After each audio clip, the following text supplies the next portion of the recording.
Great player, champion, obviously part of the broadcast team, a great guy, and a big Johnny's fan as well. I know he liked Champagne going bonkers last night. The great Carl Banks. Carl, first one here on the Fan. What's happening, buddy? How you been, man? How you doing, man? Congratulations, guys. Welcome to, I call it the real sports world now, because sports outside of New York City doesn't really exist. So I'm glad to have you guys here so everybody can listen. Yeah, Carl, we were floating in space for 9 years, Carl. It exists, Carl, but you kind of got to make it exist. True. You got to kind of find it, right? You got to manufacture the enthusiasm for a national show. I am enthusiastic that you guys are here, and I'm excited that you guys are on the air here in New York, because this is going to be a shot of adrenaline for this hour in talk radio, sports talk radio. I think you guys are fantastic. Oh, dude, thank you. We're excited, and as important, we're honored to be here on the Fan, and we all mean that. The lineage of the station, we've said it many times since we started. So let's start talking shop. But before we get into the Giants, I mentioned you're a big Johnny's fan. Did you watch the game last night? I did not, and I actually have to tell you, I've only caught 2 games so far. Okay, but I'm planning, because the Big East, they haven't really started the Big East because of the postponement. So they won their first one, was at DePaul. Yep. And so I plan to go to Georgetown in the Garden. I'm doing that game. Cool. Nice. And I plan to see Seton Hall as well. Okay. Nice. Yeah, one of my sons is a graduate of Seton Hall. So we'll probably go to that, and I'll wear this St. John's hat, and he'll probably wear a Seton Hall hat. Yeah, if you're watching us on Zoom, Carl's rocking the Johnny's hat now, which is pretty sweet. Gotta love it. I mean, your son doesn't have an issue with that? No. See, because here's the thing. When I came to New York from Michigan, all I had was Michigan State basketball, right? And there was no college hoops in the area. And I'm sitting down, and all of a sudden I'm watching Mark Jackson and Winnington and all of these guys. Mully. And I fell in love. And Mark and I became friends, and the late Malik Sealy and I became friends. And I've just been a Johnny fan since, because if it's not Michigan State, and there was no basketball in this area other than St. John's, and man, it was exciting. It's still exciting. Yeah, that's a good way to think about it. It's awesome. Carl's the man. I mean, Carl, I love listening to you on the radio with Bob Papa, because I can feel your anger. I can feel your angst, and I'm kind of like, dude, he's speaking like I would be speaking if I was doing Giants games right now. How does this turn around in your mind? Right? How does Joe Judge make things better on the field? Because I think what he says about his locker room not being, not quitting, his locker room doesn't have, guys who are, planning their vacations already. But how does he get it to translate to Sunday afternoons? Because we just haven't seen it, man. Well, it starts with a better offensive plan. They are the most lopsided team when it comes to balance and being complementary of each other. The defense can play hard. They're a really good defense, not a great defense. Yeah. Could probably be better if they didn't take the field under some, under duress, basically, trying to defend 30 yards because there's a turnover on the first series, or then you go out there, you get a 3 and out, and all of a sudden you turn the ball over again. So for me, I look at this team it's literally being lopsided, you got a defense and nothing to complement it, and you count on your defense to bail you out. And we know that doesn't happen. Defenses make mistakes too. So if they give up something, there's no recovering from it. Yeah. And the most perplexing thing to me, and listen, and I'm gonna preface this by saying I'm not looking for a consensus of opinion, because I'm probably in a category of one.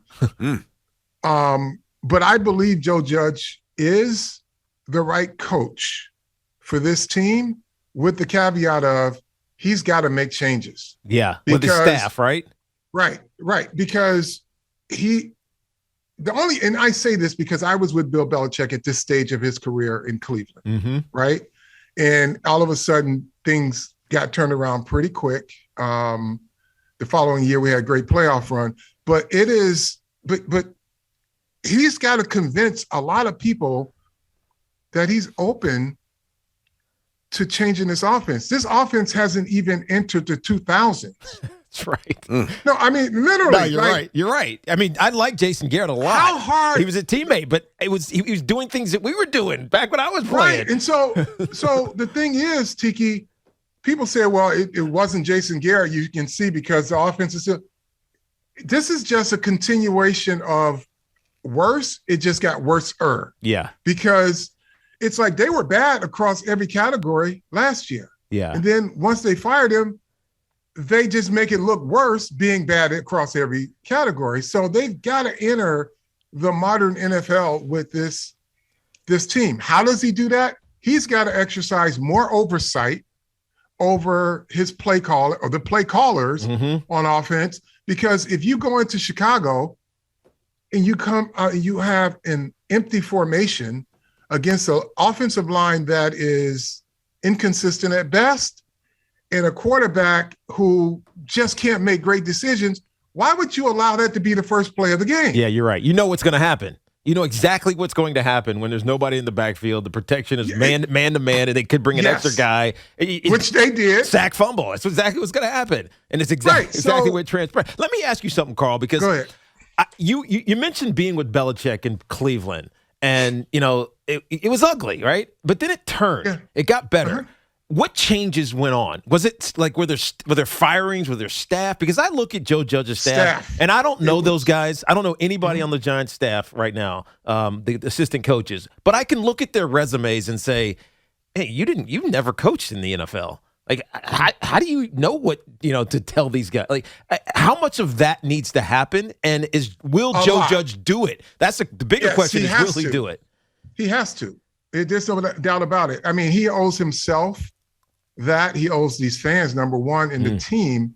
But if he wants to improve to people that he is as smart a coach as he is, then he's got to make these changes. But when we were in Cleveland, there was changes in the staff. Obviously, when you talk about culture, that's a big part of it. People say winning changes culture. No, culture affects winning because when you have the right players doing the right things, some of the dissident voices become mute in the locker room.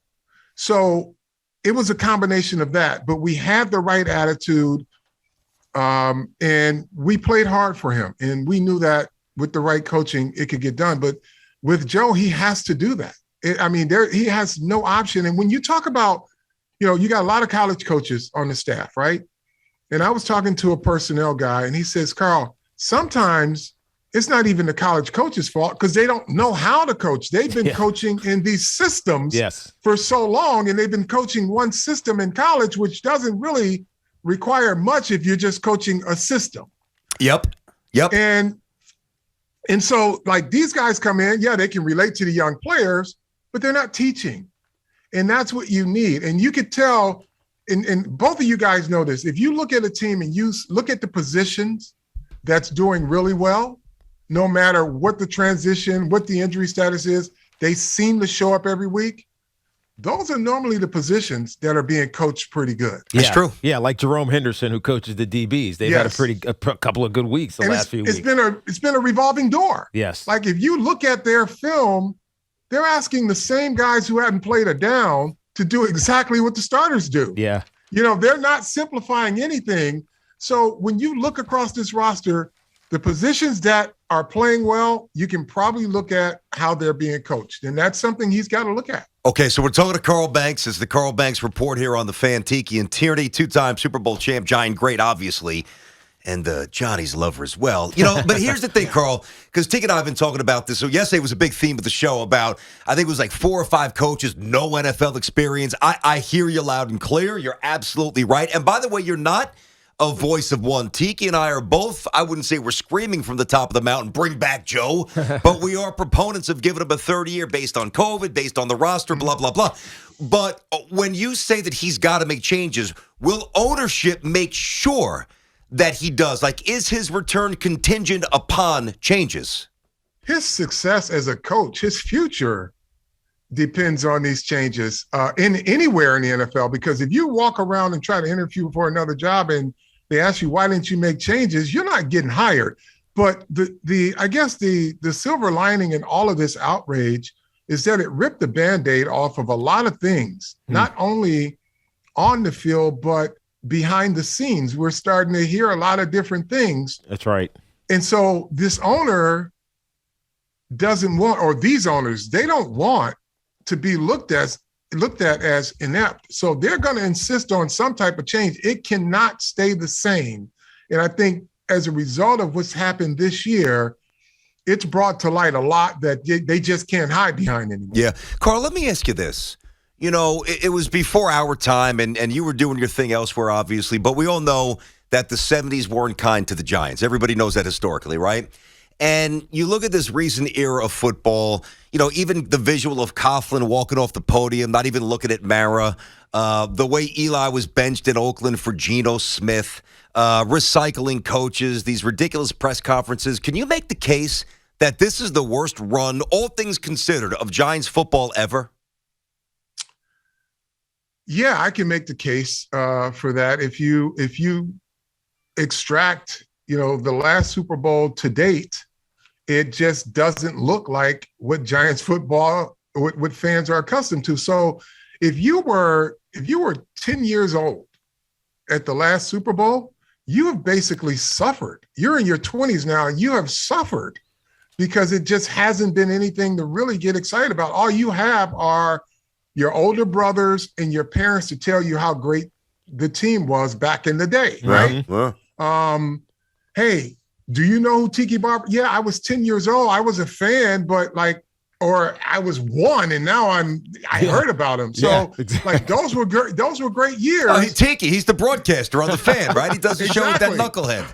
But the modern fan, if you're in your 20s right now as a Giant fan, there's not a lot you can look forward to, look at and say, boy, I'm really looking forward to next year because this is our year. We were a wild card last year. We were in the conference finals this year, and next year is our year. It's like, can we get over 500? This is what this fan base right now, if you're in your 20s, you're saying, when's the last time this team has been above 500 at any point during the season? I think it's been 6 years running now. Yeah. It's bad. And, you know, and it's bad. And I'm not comparing the Jets and the Giants, but I am, because the Jets feel like they have hope, right? They're starting to play well. It feels like the staff is correct. It feels like Zach Wilson is starting to evolve.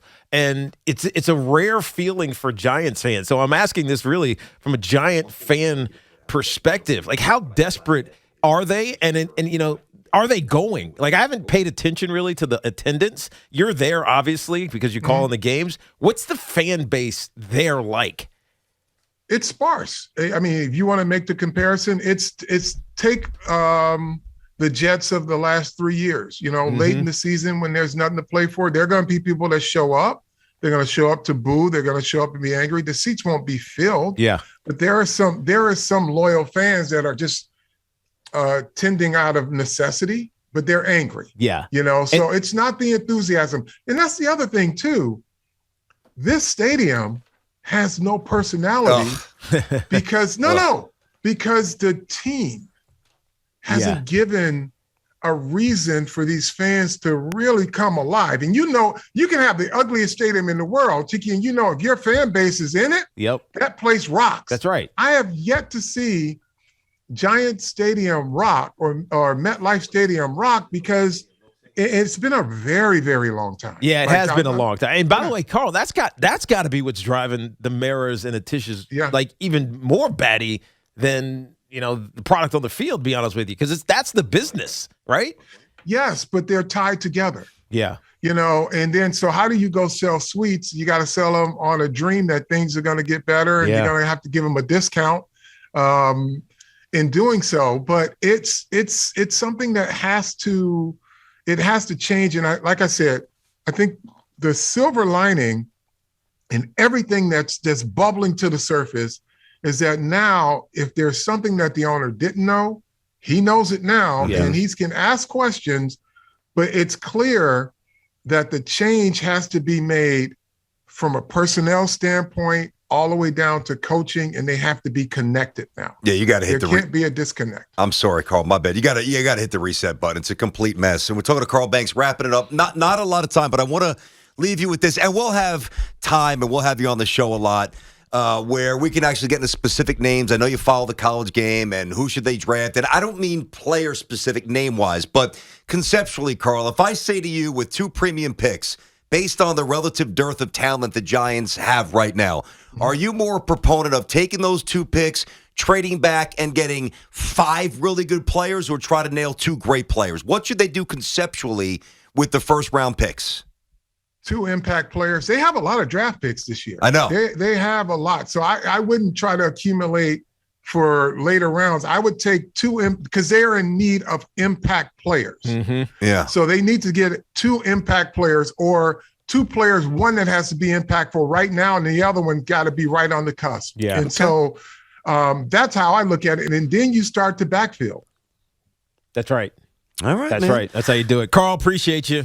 Thank you, guys. Tell your daughter I said hello. Carla. Will do. I'll tell her that. Because Carla used to work for me with Enthusiast. I knew that, actually. Yeah, she's That's now right. on the West Coast. You'd be very proud of her, Tiki. What's she she's out doing in now? LA. What's she doing she's now? Working at an ad agency branding company, and she's Oh, kicking nice. butt. Oh, I love that. Yeah. Carla was Yeah, I'll awesome. definitely tell her you said That's hello. great, dude. And guys, so happy that you're back in the world so everybody can hear this. We missed it. We missed the oxygen. Thanks a lot, Carl. Yeah, appreciate you, Carl. You got it, brother. Thank you, There he man. is, no doubt. 2-time Super Bowl champ, Giant great. He's just a huge sports fan. Nick, guys, Yeah. St. John. I love Carl. Very, very happy to rap with him.